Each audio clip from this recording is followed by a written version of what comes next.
Sesungguhnya sedekah menolak 70 macam bala dan bencana. Hadis riwayat Tabrani. Ayuh, sucikanlah diri kita dengan berimpak dan berwakaf kepada dana pembinaan Masjid Taman Nusa Bayu, Mukim Pulai, Johor Bahru sekarang. Semoga infak anda ini dibalas dengan 1000 kebaikan dari Allah Subhanahu Wa Taala. Insya-Allah. Ini yang kita nak bicarakan pada pagi ini, manisnya sedekah waktu susah bersama dengan jurucakap Masjid Taman Nusa Bayu, Ustaz Datuk Badli Shah yang berada di talian Skype sekarang. Assalamualaikum Ustaz Datuk.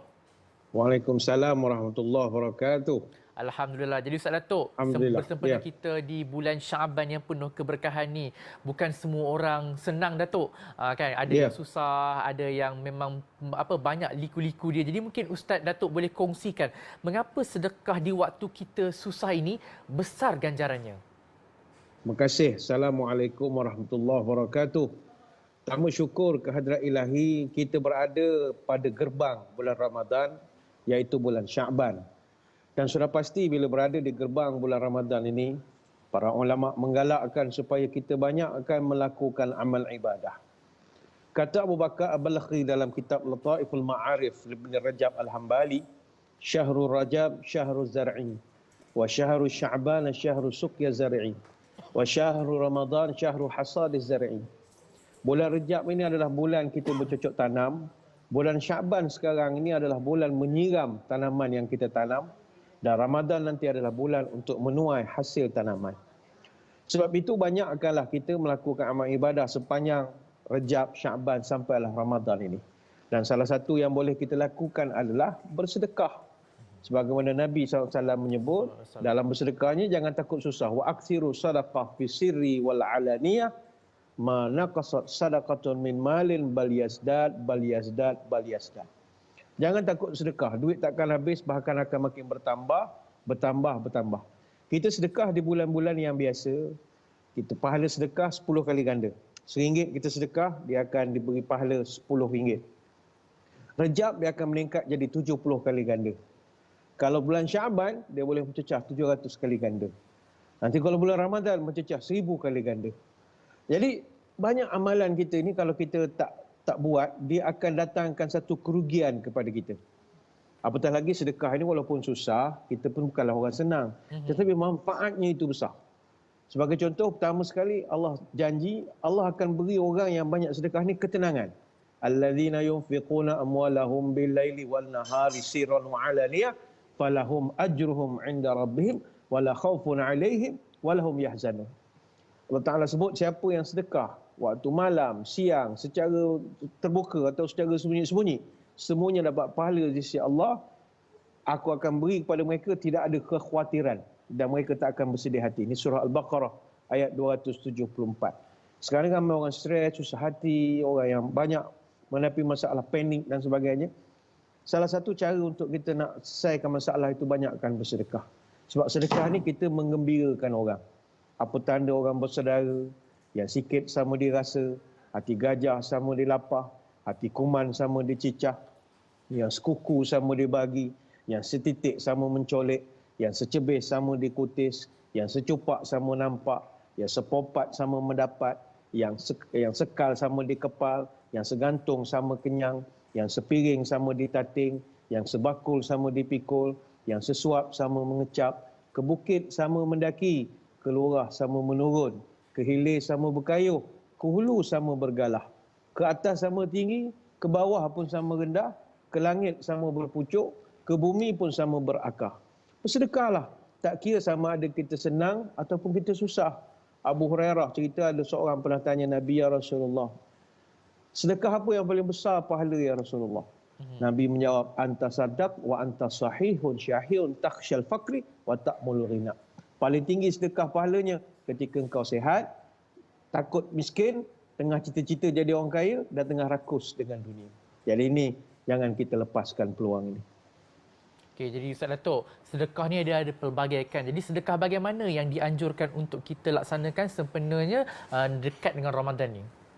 Baik, terima kasih. Bersedekah ini bukan sekadar digalakkan ketika waktu kita lapang, bahkan kita ketika kesempitan. Ini juga sangat menakjubkan sekali.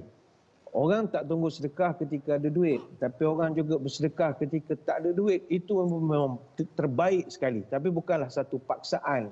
Selain itu juga bersedekah ini juga boleh selain dalam bentuk makan, minum, pakaian, nafkah, sedekah jariah. Kita boleh laksanakan juga sedekah ini dalam bentuk membantu pembinaan masjid misalnya, atau keperluan anak-anak yatim, asnaf. Yang penting kita bersedekah walaupun sedikit. Itu kata Abu Hurairah, Nabi pesan, tasaddaqu walau bitamratin fa innaha tasuddu minal ja'i wa tudfi'ul khati'ata kama yudfi'ul ma'ul nar.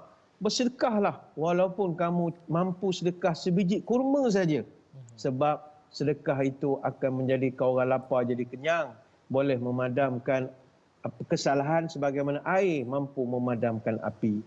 Kalau tak ada satu biji kurma sekalipun, kata Nabi, fattaqun nar walau bisyikki tamratin faman lam yajid fa bi kalimati tayyibatin.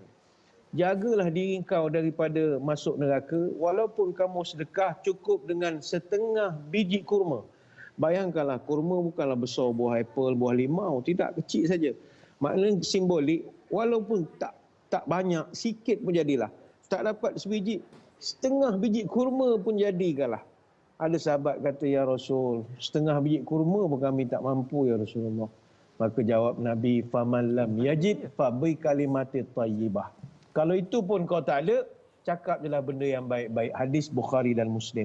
Maknanya kita tengok orang susah, kita tak nak bantu. Tak apalah, mungkin kita tak mampu ataupun kita kedekut. Tetapi jangan kita hamburkan kata-kata yang tidak baik. Cakap benda yang baik-baik saja. Tanda orang pemurah, banyak beramal, kuat bersedekah, tahu berpihak pada yang susah, tahu menolong pada yang rendah. Ini sifat orang Islam. Masya Allah. Jadi tadi Ustaz Datuk ada sebutkan sedekah yang baik adalah kalau kita nak membina masjid. Jadi Ustaz Datuk, alang-alang kita nak bercakap berkaitan, kita nak mengumpul dana untuk Masjid Taman Nusa Bayu. Jadi mungkin Ustaz Datuk boleh ceritakan kepada penonton Setia TV Al-Jerah berapa lagi anggaran dana yang diperlukan untuk meneruskan pembinaan masjid ini, dan juga bagaimana gambaran masjid ini apabila siap kelak. Oh, terima kasih. Saya ambil kesempatan nak berkongsi berkenaan Masjid Taman Nusa Bayu pagi ini yang terletak di Mukim Pulai, Johor Bahru. Yang sekarang ni sangat-sangat memerlukan dana daripada kita untuk mereka membina sebuah masjid. Jadi Masjid Taman Nusa Bayu ni adalah projek nak membina masjid di mana kawasan ini setelah diluluskan secara rasmi pada Disember tahun 2020 oleh Majlis Agama Islam Johor, dan telah pun mendapat kelulusan mengumpul dana daripada Jabatan Agama Islam Johor. Jadi pembinaan masjid ini bakal mendalam belanja 5.3 juta untuk menampung kapasiti seramai 1,000 jemaah. Jadi rancangan untuk membina Masjid Taman Nusa Bayu ini tercetus sebab di sana tidak ada surau ataupun masjid di Taman Nusa Bayu untuk penduduk Islam melaksanakan solat fardu 5 waktu ataupun solat Jumaat secara berjemaah. Jadi penduduk Taman Nusa Bayu dan juga taman-taman rangkaian sekitarnya semakin bertambah sekarang ni, lebih kepada 15,000 orang, dan 40% adalah penduduk beragama Islam. Dan ketiadaan surau menyebabkan mereka sukar melakukan aktiviti. Jadi setelah diambil kira berbagai aspek, jadi amat wajarlah Masjid Taman Nusa Bayu ini dibangunkan untuk kemudahan muslimin dan muslimat. Tinggal sekarang kita bantu. Pembinaan ini 5.3 juta. Alhamdulillah setakat ini Masjid Nusa Bayu telah berjaya mengumpul sebanyak 3 juta. Tapi kita masih memerlukan 2.2 juta lagi untuk meneruskan pembinaan. Dan saya mengambil kesempatan untuk makluman kepada semua penonton yang dikasihi, pada hari esok 10 hari bulan Mac, hari Jumaat, pihak Masjid Taman Nusa Bayu akan mengadakan majlis perasmian pecah tanah Masjid Taman Nusa Bayu yang bakal dihadiri sekali oleh Exco Agama Johor yang akan turun ke tapak Masjid Taman Nusa Bayu. Justru kita nak mewar-warkan semua penduduk Taman Nusa Bayu hadir bersama-sama esok hari cuti untuk kita meriahkan lagi perasmian yang akan bermula pada 10 pagi hingga 12.30 hari di tapak Masjid Taman Nusa Bayu. Alhamdulillah.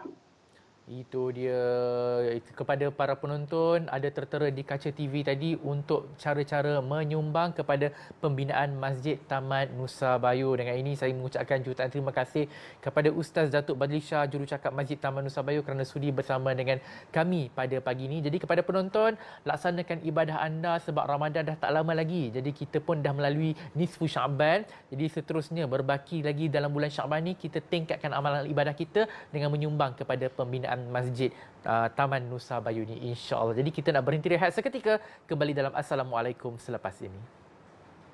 Sesungguhnya sedekah menolak 70 macam bala dan bencana. Hadis riwayat Tabrani. Ayuh, sucikanlah diri kita dengan berinfak dan berwakaf kepada dana pembinaan Masjid Taman Nusa Bayu, Mukim Pulai, Johor Bahru sekarang. Semoga infak anda ini dibalas dengan 1000 kebaikan dari Allah Subhanahu wa taala. Insya-Allah.